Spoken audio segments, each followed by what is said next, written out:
तो दोस्तों आज मैं आपको है ना एक बड़ी जबरदस्त कहानी सुनाने वाला हूँ जिसे सुनकर आपका पूरा जीवन बदल सकता है। तो पहले कहानी सुनिए, बाद में उसकी डीप चर्चा भी करेंगे। तो कहानी है चार चोरों की, जैसा मैंने लिख भी रखा है चार चोरों की कहानी।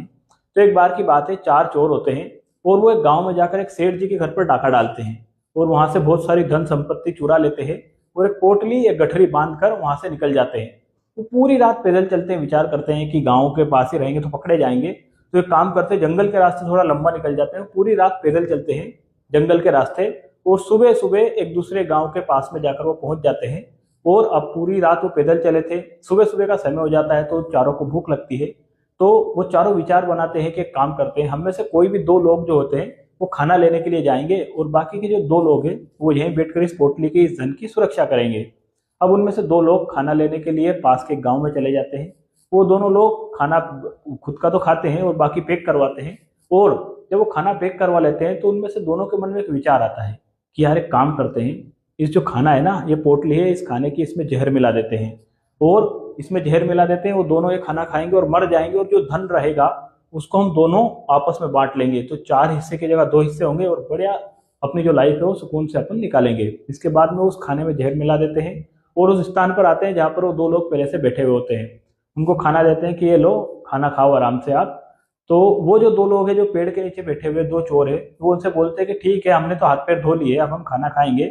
एक काम करो, ये पास में ही बगल में कुआं है, तुम दोनों भी जाओ और वहां बढ़िया अपने हाथ पैर धो लो, इतने हम दोनों खाना खाते हैं। अब ये दोनों उनको खाना देते हैं और हाथ पैर धोने के लिए कुएं की मुंडेर पर जाकर खड़े हो जाते हैं। अब ये जैसे ये दोनों कुएं की मुंडेर पर जाकर खड़े होते हैं, पीछे से वो जो पेड़ के किनारे दो चोर बैठे हुए थे वो आते हैं और इन दोनों को कुएं में धक्का दे देते हैं। अब ये दोनों कुएं में गिर जाते हैं और इनकी मौत हो जाती है। अब ये दोनों बड़े आराम से आते हैं, हंसते हुए आते हैं कि बढ़िया रहा, दोनों को मार दिया, अब जो पूरा धन है ये हम दोनों आपस में बांट लेते हैं।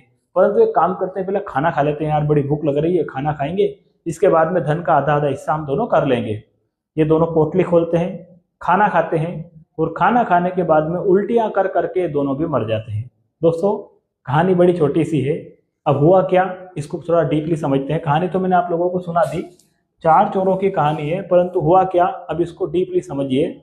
जैसे ही पहले के जो दो चोर थे, ये दो चोर जो खाना लेने के लिए गए थे, खाना लेने के लिए गए थे, इनके मन में क्या विचार आया कि इस खाने में जहर मिला देते हैं जिससे वो दोनों मर जाएंगे और पूरा जो धन है हम आपस में बांट लेंगे। क्योंकि प्रवृत्ति चोरों वाली थी तो विचार भी ऐसे ही आएंगे, स्वाभाविक सी बात है।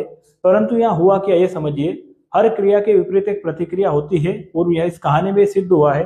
आप देखिए इन दो चोरों ने क्या किया, खाने में क्या मिलाया, जहर।